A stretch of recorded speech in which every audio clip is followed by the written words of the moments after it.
Hello everybody. Today is Wednesday, June 6, 2018, and I thought I'd give you a quick update on what is currently going on. As you can see, I'm currently back at Walter's house. I've actually been back here for about a month, a little more than a month, maybe a month and a half. But I've been busy just trying to get everything caught up, deal with little Blue 2, and looking for work because, as you know, I just got back from the honeymoon that my wife and I took. It was a delayed honeymoon where we traveled across the country. Despite all the craziness and stuff going on and little Blue 2 being dead, I went ahead and proceeded. And just wanted to share with you some thoughts on that. But before I do, I wanted to give a quick shout out to Kim and Ellie. I wanted to thank you guys for your donation for my honeymoon. I ended up getting the money after we came back, so that's why there wasn't a call out or a shout out for you guys on the trip. But the money did go to good use. I ended up using it for a birthday lunch with my wife just a few days ago. So thank you very much, Kim and Ellie. And for those of you who have been watching the channel faithfully and wishing me well despite some of the hateful comments and stuff about this trip, I appreciate it. I think you have more understanding than most people as to why I would take a trip like this despite my situation, knowing my situation. The trip was kind of expensive, but when you look at it overall, it actually wasn't too much more expensive than just trying to live day to day. The issue was this, okay? I had been planning this trip like forever, and it looked like it was something that was never really going to happen. But if you'll recall, a year ago, a little bit more than a year ago, I ended up getting back in the job with the knife gig. And even though that job was kind of scammy and took money, I was able to save some money. And I ended up using that money as like a reserve for emergency. But then when I got married, I was like, well, it wasn't really enough because I was really only saving like an average of about $100 a month was how much I was able to set aside, or maybe even a little less than that. Between $50 to $100 per month was what I was able to save. But I ended up getting married and wanting to take my wife on a honeymoon, as well as myself, just to get a break from the day-to-day job of just trying to stay alive and to survive. So when the opportunity presented itself and I saw that I had enough money to try to actually plan a trip, this road trip that we've been talking about since the series started. I don't know if you go back to vlog number 1 where you see me on the beach talking. I had been planning a road trip. It's been like 2 years in the planning, and it never happened. And it looked like it really wasn't going to happen, and in truth would not have happened and will not happen anytime soon if I didn't take it when I did. Essentially what I did was, as I had the money, I started to book the rooms and to start to set aside money for renting the car and doing all those things while I still had the cash. And some of the people who criticize this channel say, well, why didn't you use that money to pay child support? I did use a lot of money to pay child support and kept paying child support and still do. The problem is what's called arrears. It's like a back payment that you owe.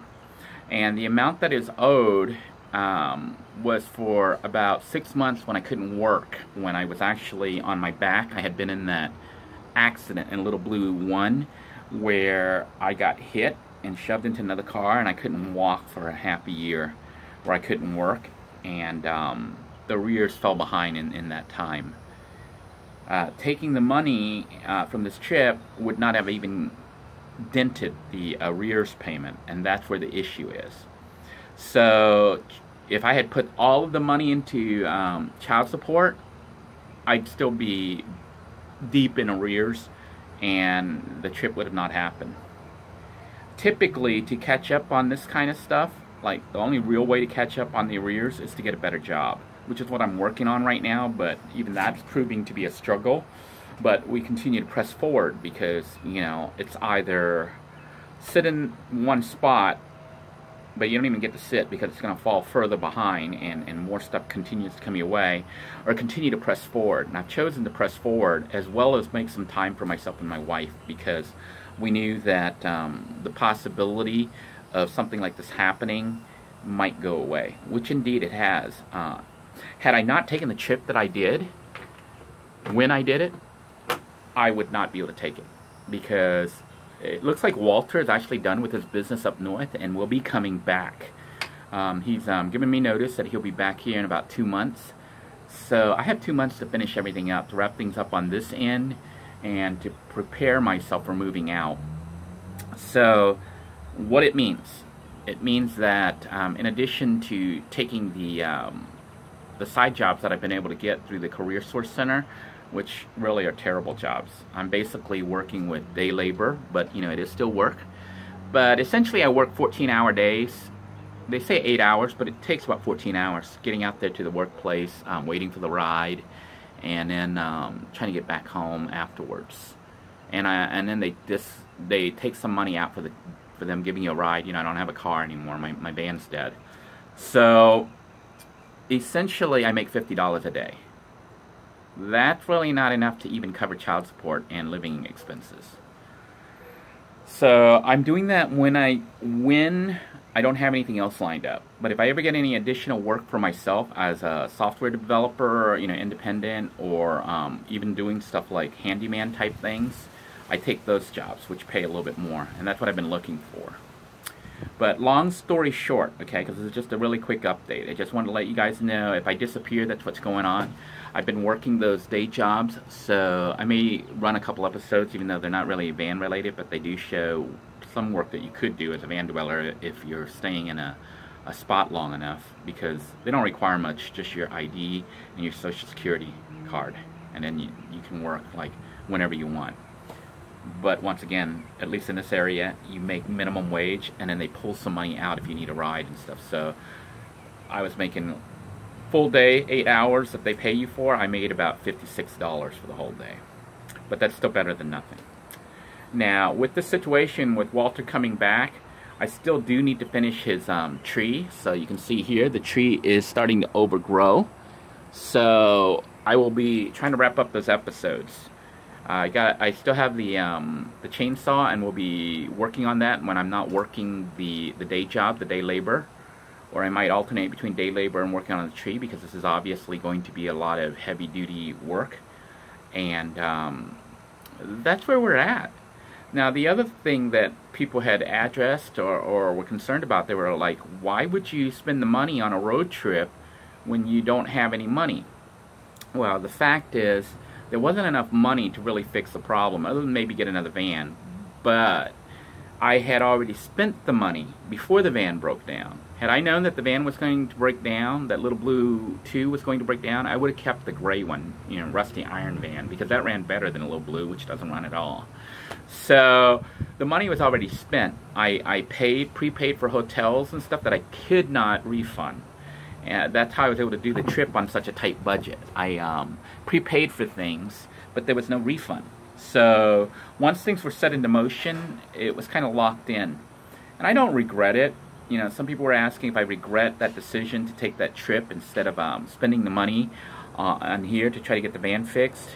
One, I couldn't really do that with the majority of the money because it was already prepaid. Two, no, I don't regret it, because we don't know what tomorrow brings. Like, when all this was happening, I didn't know that Walter would be coming back home in about 2 months, and that my wife and I would end up probably being separated again. And there's a chance I may have to try to live back in the van, but this time a van that doesn't run. So I'm still trying to figure that out and figure out what my options are. My boss, my former boss from the robotic chair gig, has contacted me, and he's offering for me to stay with him, so I'm considering that. To get myself reset. Now, he's going to want me to do some work and stuff with him, you know, to help him out with some businesses he's starting up and some other business ideas. So I'll be working down there, but I don't think he'll be able to pay me, although he'd let me stay in his house for free. It may be an option for me, because it'll give me a chance to potentially reset, but what I'm afraid is going down there and getting stuck, because I don't have a car right now. So I'm working really hard right now to try to get enough money to get another van in the event that I have to live in a van again. As for my wife and her daughter, they are going to be stuck again with their employer, because you know they do like healthcare services where they help somebody's in-home healthcare. So they were living with those people when I was living in the van, and you know, when we didn't have Walter's house. So they're probably going to have to go back to that until we can get our own place. And you know, that is the issue that's going on right now. We're just trying to figure out what's going to happen and the timeline. I do need to finish up the tree in Walter's yard, so I intend to finish that up before Walter comes back, because that was my you know, thing that I told him I'd try to do, and I am going to try to do it. And that's pretty much it. Just closing things out, trying to figure out what to do. And if you see me disappear from the channel, it's because I'm working or trying to work to make ends meet. I'll do what I can to try to keep you guys updated. This video is being put up out of sequence just to let you know what's happening. I'll be showing a couple of the other videos I shot that happened right as I got back, right before I heard from Walter saying he was coming back. And as well as some on the new jobs that I've been doing. Some of them are like really interesting. I don't know if you guys saw the what's that Dirty Jobs thing with I think it's Mike Rowe. Is his name? Is it Mike Rowe? But that's the kind of jobs I've been doing. You know, some of those jobs that nobody else wants to do. So it's kind of interesting. And I do feel for these people. And I don't think I could do it like forever, because these are jobs that kill you. If not the job itself, the alligators or the snakes will eat you. But they're interesting, and I will do them if I don't have another job lined up. I will do them because they do pay, even though it's like 50 bucks a day. Well, until next time, everybody, I hope your day's going well. I hope you're all staying safe, and I want to thank you all for your loyalty and your support, and for continuing to view the channels and run the playlists, making comments, giving it a thumbs up. It is truly appreciated and does help the channel.